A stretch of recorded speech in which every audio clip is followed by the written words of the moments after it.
Hello guys, कैसे हैं आप सब।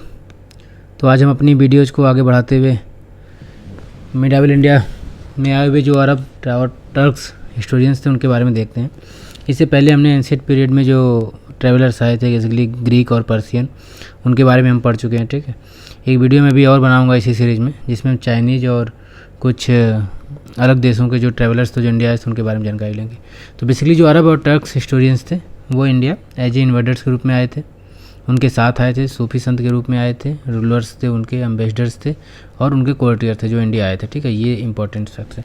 क्यों मैं बता रहा हूँ, क्योंकि यूपीएससी हर साल लगभग एक क्वेश्चन हिस्ट्री से आइदर हिस्टोरियंस एंशिएंट और मिडावल पीरियड के जो हिस्टोरियंस थे उनके बारे में पूछ लेता है, या उनके बुक्स के बारे में, या उनके बुक्स में जो रेफरेंस मिलता है उसके एसर्शन और रीजन बना के क्वेश्चंस पूछ लेता है। ठीक है, जैसे आप सबको मैंने इससे पहले बताया था कि यूपीएससी ने मैगनीज के बारे में, वेन सांग के बारे में पूछ लिया था। ठीक है, फ्रांकोइस बर्नियर के बारे में पूछा था, ट्रेवेर्नियर के बारे में पूछ चुका है, फैजी के बारे में पूछ चुका है। ठीक है, वेन सांग के पीरियड में जो वेन सांग जब आया था उसके बारे में पूछा है, फाइयान के बारे में पूछ चुका है क्वेश्चंस। ठीक है, आप सब लोग ने निकोलो कोंटी का नाम सुना होगा, उससे मिलता जुलता क्वेश्चन यूपीएससी पूछ चुका है। तो हर साल एक क्वेश्चन लगभग इसी के आगे पीछे आते हैं। तो ये 3 वीडियो जो हम बनाएंगे इस पर, अगली सीरीज़ जो होगी वो जनरली बुद्ध जो ट्रैवलर्स थे चाइनीज़ जो आए थे उनके बारे में होगी। ठीक है, अब हम आगे देख लेते हैं इंपॉर्टेंट इसके बारे में हमें एक्सटेंसिव नॉलेज मिलता है मिडावल पीरियड का, वो इन्हीं जो राइटर्स थे हिस्टोरियंस थे उनके लिखने से मिलता है। ठीक है, जो उन्होंने लिखा है इंडिया के बारे में। आगे हम देखते हैं इसी में सबसे पहला जो सबसे मोस्ट इंपॉर्टेंट है उसमें अल-बरूनी। आप सबने इसका नाम सुना होगा। इसका ओरिजिनल नाम अबू रेहान महमूद था। ये महमूद गजनी के साथ इंडिया आया था। ठीक है, आप सबने तराइन वार नहीं, आप सबने सुना होगा किस इलियट एक विद्वान है, यूरोपियन है, उसने इंडिया के बारे में लिखा है। तो वो मेंशन करता है इलियट, उसका नाम इलियट है। ठीक है, वो हिस्टोरियंस है। तो उसने लिखा है कि इसने 17 साल में, मतलब अगले 30 सालों में ही इसने 17 बार इंडिया पर अटैक किया, 17 टाइम्स अटैक किया था। ठीक है, तो ये महमूद गजनी की आप सब जानते हो, सोमनाथ मंदिर को इसने लूटा था। आगे हम आते हैं, अल-बरूनी की जो बुक है वो फेमस है तहकीक हिंद, आप सब जानते होंगे। इसे किताबुल हिंद के नाम से भी जाना जाता है। बेसिकली हिंद मतलब ये उस टाइम के इंडिया के बारे में बात कर रहा था। ठीक है, सब कुछ उसको सोसाइटी, पॉलिटी, इकॉनमी, स्पिरिचुअलिटी सबके बारे में इसने लिखा है। हम थोड़ा डिटेल्स देखेंगे क्योंकि ये हमारे मेंस में भी, हिस्ट्री ऑप्शनल में भी क्वेश्चंस पूछता है कभी कभी। तो आगे हम देखते हैं। दूसरी एक बुक इसकी थी important, chronology of ancient nation. Asian nation कहाँ के? ईस्ट ऑफ इंडस के। ये इंपॉर्टेंट है, ईस्ट ऑफ इंडस। ठीक है, अब हम आगे देख लेते हैं। बेसिकली इसको फादर ऑफ इंडोलॉजी बोला जाता है। क्यों बोला जाता है आप अभी समझ जाएंगे। ठीक है, देखिए इसने स्ट्रिक्टनेस ऑफ कास्ट की बात की है। जो भारत में उस टाइम जाति व्यवस्था थी वो काफ़ी स्ट्रिक्ट थी। स्ट्रिक्ट मतलब था कि कोई भी सोशल मोबिलिटी नहीं होती थी। सपोज कोई लेबर क्लास है तो वो हमेशा के लिए लेबर क्लास था, एग्रीकल्चर क्लास था एग्रीकल्चर, रूरल क्लास था रूरल क्लास ही था। मतलब सोशल मोबिलिटी रुकी हुई थी बिल्कुल। जिससे आज क्या होता है, अगर आप हार्डवर्क करते हैं, मेहनत करते हैं, जैसे कोई एग्जाम की तैयारी कर रहा है, कल के दिन उनके पिताजी ड्राइवर हैं, ऑटो ड्राइवर हैं, तो आज वो IAS बन जाता है या IPS बन जाता है, या किसी भी क्षेत्र में अच्छा कर लेता है, तो वो सोशल मोबिलिटी हो रही है, मतलब अपने स्टेटस से उठ करके ऊपर आ गया। तो ये वो उस टाइम नहीं हो रहा था। जो जिस क्लास से बिलोंग कर रहा है मोस्टली उसे, तो इसीलिए एक टर्म जो हम पढ़ते हैं स्टैग्नेंट सोसाइटी। ठीक है, हम डार्क एज के पढ़ाऊँगा आपको जब मेंस हिस्ट्री ऑप्शनल अच्छे से, तब थोड़ा और अच्छे से पढ़ाऊँगा, तो उसमें इसके बारे में बात की गई है। ठीक है, दूसरा था स्पिरिचुअलिटी ऑफ द लैंड, मतलब जो इंडिया था, भारत था, उस पर जो आध्यात्म की पावर थी, मतलब आध्यात्म से हर चीज़ जुड़ा हुआ था। ठीक है, उसके बारे में इसने मेंशन किया हुआ है। ठीक है, बेसिकली ये कहता है कि इंडियंस जो तो hesitate to share the knowledge, जो उनके पास नॉलेज है वो उसे अपने पास इकट्ठा रखे हुए हैं, उसे शेयर नहीं कर पाते हैं। तो ये उसने एक मेंशन किया हुआ है। Broad observation of Hinduism and Hindu law के बारे में बात करता है वो, कि जो भी हिंदू धर्म था और हिंदुइज्म और हिंदू के धर्म के जो कानून थे उसके बारे में काफ़ी डिटेल्स इसने लिखा है। इसीलिए इसे फादर ऑफ इंडोलॉजी बोलते हैं। इंडोलॉजी उसको बोलते हैं। आपने मैक्स मुलर का नाम सुना होगा, जब नेशनल मूवमेंट चल रहा था हमारा, तो मैक्स मुलर ने ही प्राचीन भारत के बारे में बहुत डिटेल रही। जर्मन क्या बोलेंगे, लिंग्विस्ट था मैक्स मुलर। आज आपको याद होगा भारत सरकार इनके नाम से जर्मनी में कई लोगों को स्कॉलरशिप और देती है कि लोग भारत आएँ और भारत के बारे में जाने पड़ें। ठीक है, तो एक इंपॉर्टेंट फैक्ट है। तो इसने भारत के बारे में काफ़ी कुछ लिखा था। यहाँ की स्पीसीज के बारे में, कौन कौन लोग पाए जाते हैं, यहाँ की लैंग्वेज बोला जाता है, कितनी ट्राइब्स वगैरह हैं। तो ये इंडोलॉजी इसी को बोलते हैं। जो भारत के बारे में अध्ययन करता है, स्टडी करता है, उसको इंडोलॉजिस्ट बोलते हैं। फिर अगला हम इसमें देख लेते हैं इंपॉर्टेंट ट्रांसलेशन। इसने बेसिकली उस टाइम पुराना और भागवत गीता का ट्रांसलेशन किया था। एक इम्पॉर्टेंट वेदांग जो हमारा है साम की बोलते हैं उसको, जो कपिल ने लिखा था, कपिल मुनि ने, उसके बारे में से मेंशन करता है। आगे हम देखते हैं surprise on the Indian calendar. Basically इन जो कैलकुलेशन होती थी कैलेंडर की, कौन सा दिन कैसे निकालते हैं, कौन सा शुभ मुहूर्त है, ठीक है, कौन सा अशुभ, ये मुहूर्त जो उस पर कैलकुलेशन, वो काफ़ी सरप्राइज था कि इंडियंस इतने आगे हैं। आगे हम देखते हैं पिलग्रिमेज जो प्लेसेस थे, आप सब जानते हैं, तीर्थ यात्रा जो लोग जाते थे, रिलीजियस प्लेसेस के बारे में डिटेल से वर्णन करता है काफ़ी अल्बर्नी, ठीक है। तो ये इंपॉर्टेंट इसलिए क्योंकि कुछ भी इसमें टर्म्स उठा करके एसर्सन रीजन यूपीएससी या यूपीपीएससी में पूछा जा सकता है। अगला देखते हैं इंपॉर्टेंट सुलेमान, ठीक है, ये 9वीं सेंचुरी में आया था, इसने एक बुक लिखी थी अकबर उल सिंध वल हिंद, ठीक है। ये इंपॉर्टेंट है, बुक का नाम जनरली टफ है, नहीं पूछेगा, फिर भी किसके टाइम पीरियड में था ये जानना जरूरी है। तो इसकी बुक्स थी, इस बुक में प्रतिहार और पाला डायनेस्टी के बारे में मिलता है। सब जानते हैं आपने, अगर आप इंडिया का मैप बनाइए, रफ मैप मैं बना रहा हूँ, ठीक है, ये साउथ इंडिया हो गया ऐसे यहाँ से, तो ये आपकी पाला डायनेस्टी थी, ठीक है। ये कन्नौज था जिसके लिए प्रतिहार और पाला और राष्ट्रकूटा में लड़ाई होती थी, ठीक है। तो ये आपकी प्रतिहार डायनेस्टी हो गई, ये पाल डायनेस्टी हो गई, प्रतिहार और ये पाला डायनेस्टी। तो इनके बारे में मेंशन करता है सुलेमान। बेसिकली एक राजा था प्रतिहार डायनेस्टी का, मिहिर भोज, उसके बारे में कहता था कि इसके जो घोड़े थे वो अरब सागर का पानी पीते थे, अरब सी का, हालांकि खारा पानी रहा होगा, फिर भी मेंशन करता, मतलब ये बताता है कि उनका साम्राज्य का एक्सपेंशन कहाँ कहाँ से था। इसी उन्होंने गुजरात, राजस्थान, पूरा नॉर्थ इंडिया में, कन्नौज, पंजाब सब जीत लिया था। तो ये थोड़ा एडिशनल फैक्ट्स हो गया इसके बारे में, ठीक है। मेंशन अबाउट सती के बारे में मेंशन करता है, इंपॉर्टेंट फैक्ट है, जान लीजिएगा सती के बारे में। हमने आपको इससे पहले एक वीडियो बनाया था, उसमें इंस्क्रिप्शंस के बारे में पढ़ाया था। तो आपने भानुगुप्त का एरन अभिलेख था, एरन इंस्क्रिप्शन था, उसमें आपने पढ़ा कि सबसे पहले 510 AD का है ये, ठीक है। उसमें आपको इंस्क्रिप्शन के बारे में जानकारी मिलती है, ठीक है। अब हम आज देखते हैं, इसमें ये मिडाइवल हिस्टोरियंस था जो सती के बारे में वर्णन करता है। ये इंपॉर्टेंट, यूपीएससी यहीं पे कैच करेगी आपको, यूपीपीसीएस या पीसीएस में या यूपीएससी में ऐसे ही क्वेश्चन आते हैं जनरली कि कौन सा मिडाइवल हिस्टोरियंस था, जैसे दे देगा आपको, उसमें सुलेमान टिक करना होगा, ठीक है। राजपूत पीरियड क्यों, क्योंकि अर्ली मिडिल पीरियड हम सब जानते हैं, अर्ली मिडिल पीरियड में टर्क्स का और राजपूत का काफ़ी संघर्ष हो रहा था। तो जौहर, आपने पद्मावती मूवी देखी होगी, उसमें जो अभिनेत्री होती है लास्ट में अपने पति की मतलब मृत्यु के पश्चात जौहर करती है एक साथ स्त्रियाँ। तो राजस्थान का अगर इतिहास आप लोग पढ़ेंगे तो उसमें आपको प्रथम जौहर, द्वितीय जौहर, तृतीय जौहर के बारे में मिलता है। इसका मतलब था जब कभी भी रानी के साथ बाकी उनकी दासियाँ भी एक साथ सती हो जाती थी तो उसको जौहर बोलते थे। आज भी जौहर प्रथा अब सब जानते हैं राजस्थान में है, ठीक है। आगे हम देखते हैं, पहले थी हालांकि अब बंद हो गई है, सॉरी। अल-मसूदी के बारे में पढ़ लेते हैं, 10th सेंचुरी में आया था, इसने 2 बुक लिखी थी, बहुत ही फेमस है, ठीक है। जहैब और दहाब, इनका उर्दू मीनिंग हमें हिंदी नहीं मिला, फिर भी इसने मुरूज उल जहाब और मुरूज उल दहाब 2 बुक्स लिखी हैं। इनमें भी इसने महिपाल रूलर, जो प्रतिहारा रूलर था महिपाल, उसके बारे में और उसके एक्सपेंशन के बारे में, उसका एम्पायर कहाँ कहाँ तक फैला था उसके बारे में मेंशन करता है। बेसिकली जो अल-मसूदी था वो प्रॉफिट मोहम्मद जो थे उनका वंशज था, ठीक है, उनसे रिलेटेड था, वंशज था इनको। इसने कैरो से लेकर मतलब इजिप्ट से लेकर चीन तक की यात्रा की थी, ठीक है, काफ़ी जानकार था। तो ये इंपॉर्टेंट क्यों, क्योंकि ये बेसिकली अब यहाँ देखने लगा कि ये प्रतिहार और पाला डायनेस्टी के बारे में सुलेमान मेंशन करता है और अल-मसूदी जो है वो प्रतिहार और राष्ट्रकूट रूलर के बारे में बात करता है। हम आपको हिस्ट्री पढ़ाएंगे तो आपको पढ़ाएंगे जब ये आपका हो गया रफ मैप इंडिया का ऐसे, तो जो कन्नौज था उसके लिए प्रतिहारा यहाँ पे थे, नहीं प्रतिहारा यहाँ पे थे, ये एरिया राजस्थान गुजरात का, ये आपका राष्ट्रकूट थे प्रतिहारा और आपके पाला थे। तो इनके बीच में कन्नौज को लेकर लड़ाई होती थी, कभी कन्नौज को, ठीक है। तो ये एक फैक्ट है, तो इसके बारे में अल-मसूदी और सुलेमान, देखिए सुलेमान और अल-मसूदी, ठीक है, ये दोनों लोग इंपॉर्टेंट मेंशन करते हैं। अगला देख लेते हैं हम, अगला ये इब्न खुर्दाब एक राइटर है जिसने इंडिया के बारे में लिखा है, 9th सेंचुरी में आया था, ठीक है। ये अरब ज्योग्राफिस्ट था, इसने जो बुक लिखी है उसका नाम है किताब उल मसालिक उल ममालिक। हालांकि टफ नाम है, याद मत करिए, बट आप कंटेक्स्ट जानिए कि किस बारे में बुक जो है किताब वो किस बारे में मेंशन करती है। बेसिकली इसका हिंदी अनुवाद देखेंगे अगर इस उर्दू टफ वर्ड्स का, तो ये notebook on the states and their roots, मतलब जो भी आप ये मान लीजिए, अब हम थोड़ा समझाने के लिए बता देते हैं आपको। मान लीजिए आपका ये मैप हो गया, ठीक है, ये आपका नॉर्थ इंडिया से रफ मैप है, माफ़ करिएगा बहुत अच्छा नहीं बन रहा। तो नॉर्थ इंडिया से जो लोग आ रहे हैं तो ये बीच में जो छोटे छोटे राज्य बन रहे हैं उनके बारे में और उनमें क्या क्या रास्ते हैं जिनसे गुजर के यहाँ आ रहे हैं, ठीक है। जियोग्राफिस्ट था तो बेसिकली इसको रास्तों जो वे थे, रूट्स थे, उनके बारे में इंटरेस्ट था। और ये एक तो एडिशनल फैक्ट देता है कि 7 कास्ट ऑफ सोसाइटी बची थी। आप सबने मेगास्थनीज के बारे में पढ़ा होगा, हमने एक वीडियो बनाया, जाकर देखिए आप लोग। मेगास्थनीज ने भी 7 लेयर ऑफ सोसाइटी की बात की थी, 7 क्लासेस, कब? मॉडर्न पीरियड में। तो ये एक इम्पॉर्टेंट फैक्ट है। आप ये अर्ली मिडिल पीरियड के 7 जातियाँ उपजातियों के बारे में बात करता है। अगला इब्न बतूता सबने पढ़ा होगा, मोहम्मद बिन तुगलक के समय में आया था। ये बेसिकली ये मोरक्को का रहने वाला था।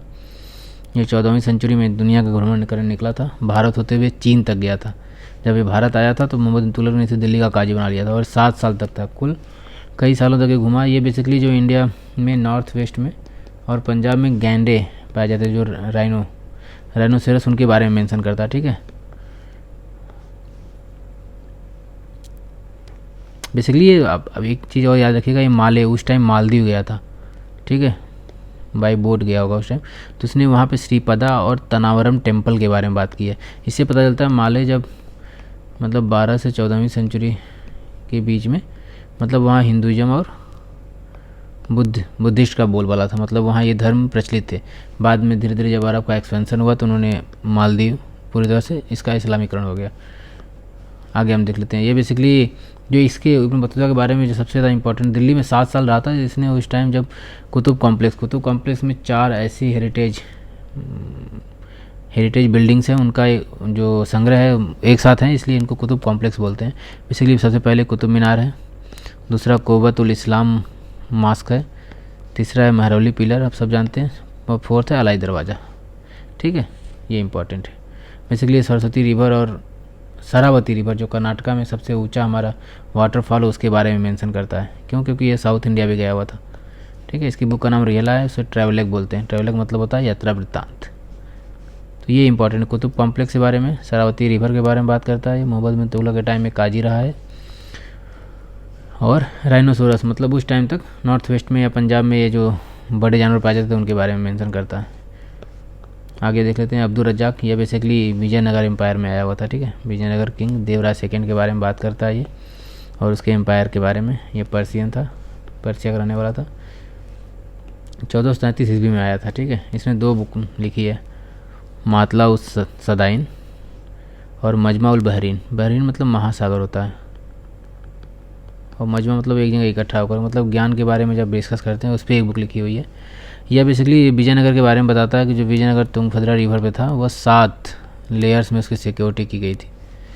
ठीक है, ये विजयनगर था। और उस टाइम बताया कि one of the largest city थी वर्ल्ड की। मतलब इतना धन वैभव था उस टाइम विजयनगर एम्पायर में।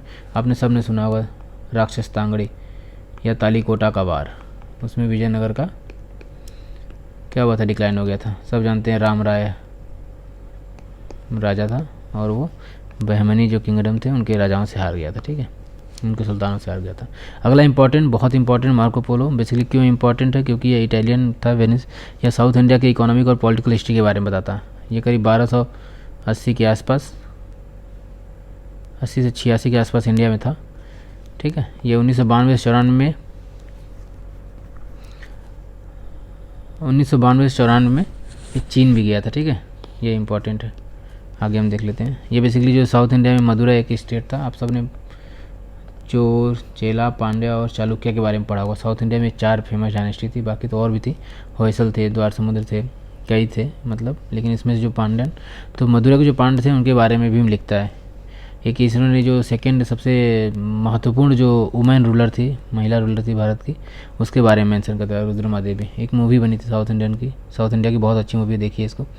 उसमें ये मूवी की शुरुआत ही यहीं से होती है कि मार्को पोलो बता रहा है कि इंडिया में कोई एक ऐसी लेडी हुई थी, तो ये काकतीय डायनेस्टी की रहने वाली थी, रुद्रमा देवी, उसके बारे में मेंशन करता है। ठीक है, सेकंड वुमेन रूलर थी।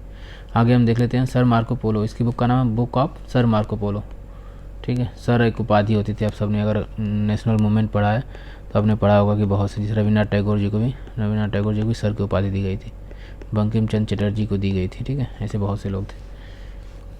अब इसमें एक इम्पॉर्टेंट मार्को पोलो जो ट्रैवल किया था 13वीं सेंचुरी में, तो जो 15वीं 16वीं सेंचुरी में रेनेसा मतलब पुनर्जागरण, आप सब जानते हैं मॉडर्न इंडिया की शुरुआत यूरोप में इसी से हुई थी। तो यूरोप में जो पुनर्जागरण शुरू हुआ था वो उसमें मार्को पोलो का ही हाथ था। इसी के बाद मैगलेन और बहुत सारे जो यात्री थे वो उन्होंने समुद्र के चक्कर लगाने शुरू किए और नए नए देशों की खोज होती इस टाइम। आगे देख लेते हैं। अल बिलादुरी इंपॉर्टेंट है, इसकी बुक का नाम आपको जानना है बस। ठीक है, फुतुल बलदान, बहुत ज़्यादा टफ है, आप याद नहीं कर सकते, छोड़ दीजिए। देवल स्मृति एक बुक लिखी गई थी, उसमें एक बहुत ही इंपॉर्टेंट फैक्ट मिलता है। आपने नेशनल मूवमेंट में स्वामी दयानंद सरस्वती द्वारा जो चलाया गया है शुद्धि मूवमेंट, उसके बारे में आपने पढ़ा होगा। लेकिन अगर आप इस बुक का रेफरेंस लें, उसमें देवल स्मृति एक बुक लिखी गई थी। इसमें देखो सबसे पहले करीब 9th सेंचुरी से 10th सेंचुरी के बीच में जब कभी भी टर्क्स के अटैक हो रहे थे नॉर्थ वेस्ट से इंडिया में, तो बहुत से जो यहाँ के लोग थे उनको इस्लाम में कन्वर्ट कर लिया गया था। तब इस बुक में रेफरेंस मिलता है कि उस टाइम शुद्धि मूवमेंट चलाया गया था, जिसमें ये किया जाता था कि जो लोग जबरन मुसलमान बना लिए गए थे, आप सब लोग जानते होंगे उसमें एक टैक्स इम्पोज किया जाता था, जजिया, या तो आप इस्लाम कबूल कर लीजिए या जजिया पे करिए, ठीक है। तो जो लोग ज़बरदस्ती मुसलमान बना गए थे, इस्लाम में कन्वर्ट कर लिया गया था, उनको वापस हिंदू बनाया गया था, उनको धर्म स्वीकार किया गया था। तो ये शुद्धि मूवमेंट का रेफरेंस उस टाइम भी था, ठीक है। बाद में तो हम स्वामी दयानंद सरस्वती के बारे में पढ़ते हैं कि उन्होंने एक बहुत बड़े लेवल पे गौ संरक्षण सभा वगैरह और शुद्धि मूवमेंट चलाया था उन्होंने। आगे हम देख लेते हैं कि इंपॉर्टेंट है अल इदरसी, ये 11th सेंचुरी में था राइटर। इसने जो नुज उल मुश्ताक, अब इसे इसका हिंदी अनुवाद में नहीं पता, लेकिन इसने ये बुक लिखी है, इंपॉर्टेंट है, ठीक है, ये बस जानने के लिए। और इस राइटर का नाम जानने के लिए, इस ट्रैवलर का नाम जानने के लिए इंडिया आया हुआ था, ठीक है।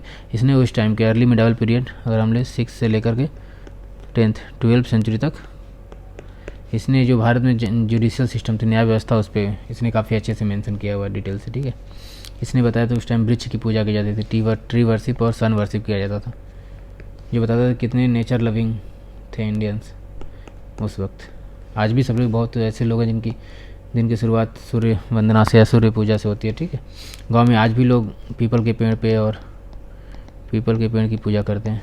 आगे आते हैं अबू जैद, यह 916 एडी में 916 एडी में आया था इंडिया। ये बेसिकली इंडिया और चाइना के बीच में कंपैरिजन करता है, क्योंकि इसने दोनों देशों के बारे में, दोनों देशों को देखा था, घूमा था, इसलिए इसकी एक बुक का नाम है सिलसिला उत तवारीख। बेसिकली हमें लगता है ये सूफ़ी जो संत थे उनके सिलसिलाज होते थे। सिलसिला मतलब समझ लीजिए जैसे आज एक मठ होते हैं ना, मतलब आप एक व्यक्ति ने शुरू किया, उसके आगे उसके जो उत्तराधिकारी लेके चले जा रहे हैं, तो सिर्फ सिलसिला हुआ करता था। 27 सिलसिला आपने पढ़ा होगा। तो इस तरह ये बेसिकली सिलसिला के बारे में वर्णन करता है, ठीक है। आगे आ जाते हैं अल इस्तरवारी, नाम जानिए, ठीक है। इनकी बुक का नाम भी बहुत ज़्यादा इंपॉर्टेंट नहीं, किताबुल अकलीम लिखा है, ये अरब ट्रेवलर्स था। आगे हम 2-3 और बुक्स देख लेते हैं जो कि तिब्बत के लामा संत ने लिखा था, ठीक है। तिब्बत लामा संत ने लिखा था, उनका नाम, बुक का नाम जो है तंग्यूर है। इम्पॉर्टेंट है, यही वर्ड दे देगा आपको, पूछेगा ये क्या है, तो बुक्स हैं, इंस्क्रिप्शंस हैं, केव आर्ट है, ऐसे यूपीएससी पूछ लेगा, ठीक है। अगर आपने पढ़ा है तो आप अच्छे से कर सकते हैं इसको। ये बेसिकली बुद्धिस्ट स्टडी बुक है। आगे आते हैं इंपॉर्टेंट, कश्मीर में राजतरंगिणी हमने पढ़ा, हमने शामिल इसलिए कर लिया क्योंकि अभी हम श्रीलंका के 2 राइटर्स और तिब्बत के राइटर्स के बारे में पढ़ रहे हैं, ट्रैवलर के बारे में, तो इनके बारे में जान लें। बेसिकली कल्लन, ये इंडियन से थे, कश्मीर के जो राजा थे, हिस्ट्री ऑफ बेसिकली कश्मीर, ये स्टार्टिंग से लेकर के 12वीं सेंचुरी तक जो भी राजा हुए थे उनके बारे में लिखा जाता था। राज तरंगिणी को आप अगर हिंदी अनुवाद करेंगे, राज मतलब होता है किंग्स, तरंग मतलब वेव, तो वेव ऑफ किंग्स या क्रोनोलॉजी या फिर जीनियोलॉजी ऑफ किंग्स, तो ये एक इंपॉर्टेंट टर्म्स है। राज तरंगिणी बुक थी, 12वीं सेंचुरी में लिखी गई है, ठीक है, इंपॉर्टेंट है, कई बार पूछ चुका यूपीएससी में, तो बहुत पहले आता था क्वेश्चन ये, ठीक है। और ये बेसिकली एक सबसे इंपॉर्टेंट क्यों है, क्योंकि इसमें ना साइंटिफिक और क्रोनोलॉजिकल हिस्ट्री लिखी गई है, ना ज़्यादा बायसनेस है, ठीक है, बायसनेस नहीं है, बिल्कुल एकदम जो ट्रू है, फैक्ट्स है वो लिखे गए हैं, ठीक है। आगे आते हैं श्रीलंका के राइटर्स के बारे में। इसमें 2 राइटर्स बहुत फेमस हैं, 2 बुक्स थी स्टार्टिंग की, अब तो 1-2 और मैंने सर्च किया क्योंकि यूपीएससी है, कहीं से भी क्वेश्चन उठा के पूछ सकता है। दीपवंसा, महावंसा। दीपवंसा मतलब होता है chronicles that is based on knowledge, ठीक है। तो बेसिकली जो दोनों बुक्स हैं वो बुद्धिज़्म के बारे में बताती हैं। इनका जो कंटेंट है वो हिस्ट्री ऑफ बुद्धिज़्म है, साथ में dynastic succession of the Sri Lankan Kings, जो उस टाइम सीलोन बोला जाता था, श्रीलंका को सीलोन बोला जाता था। तो जो वहाँ के राजा थे उनकी डायनेस्टिक हिस्ट्री के बारे में, एक के बाद एक कौन राजा हुआ उसके बारे में बताते हैं। ये 5वीं से 6वीं सेंचुरी में लिखी गई थी। महानामा नामक बुद्धिस्ट मॉन्क ने, बुद्धिस्ट महानामा, इससे एक महानामा से एक महामनगा का नाम आता है, अब पढ़ेंगे अकबर के टाइम में, ठीक है। तो महानामा नामक बुद्धिस्ट मॉन्क ने ये बुक दोनों लिखी थी। महावंसा मतलब होता है ग्रेट क्रॉनिकल, महान क्रॉनिकल मतलब ही होता है बेसिकली ऐसी बुक्स जिसमें हिस्ट्री जो है वो क्रोनोलॉजी के हिसाब से लिखी गई हो, ठीक है। लॉजिकली हो और क्रोनोलॉजी के हिसाब से लिखा गया हो, बता दिया आपको इसका मतलब। दीपवंश हो गया आपका नॉलेज बेस्ड हो। अब अगला इंपॉर्टेंट है जो कुलावंशा CULA कुलावंशा बेसिकली ये हिस्ट्री ऑफ सिलोन है। कहाँ तक 16वीं सेंचुरी तक, मतलब जो 16वीं शताब्दी है वहाँ तक के इतिहास लिखा गया है। बेसिकली ये सिक्वल ऑफ महावंशा है। महावंशा में जो लिखा गया उसके आगे ही जो कंटिन्यू किया गया उसमें इंपॉर्टेंट है। आगे एक और बुक है इसी नाम से महावंशया, वंशा था वो महावंश, लेकिन ये है वंशया, जैसे महावंशया, ठीक है। ये KG थारून लिखी थी, ये श्रीलंकन मॉन्ग था, ठीक है। इसने ये बुक लिखी हुई है। सारी बुक्स जो मैंने बताया वो अनुराधापुर में लिखी गई है। अनुराधा जो था एंशियंट कैपिटल थी किसकी, सीलोन की, श्रीलंका की। हम लोग एंशियंट ऑप्शनल पढ़ते हैं तो उसमें हमें मैप में कभी कभी श्रीलंका में जो एक एंशियंट कैपिटल दिखाने को मिलती है तो हम उसमें अनुराधापुर दिखाते हैं। एक एडिशनल नॉलेज था, ठीक है। तो ये कुछ इंपॉर्टेंट फैक्ट्स रहे, आपको देख लीजिएगा। गारंटी ये क्वेश्चन तो आपको PCS में तो ज़रूर मिलेंगे इस पर बेस्ड करके, ठीक है। इसको आप देखिए 1.5 स्पीड कर लीजिए अगर ज़्यादा टाइम लग रहा है आपको तो। अगर अच्छा लगे आप इसे तो आप इसे लाइक करिए, शेयर करिए और सब्सक्राइब करिए हमारे चैनल को, ताकि आगे हम जो भी इस तरह कंटेंट से भरा हुआ चैनल वीडियो लाएँ आपको काम का हो तो आप इसे सुनिए, ठीक है। तो सब्सक्राइब जरूर करें इस चैनल को। धन्यवाद।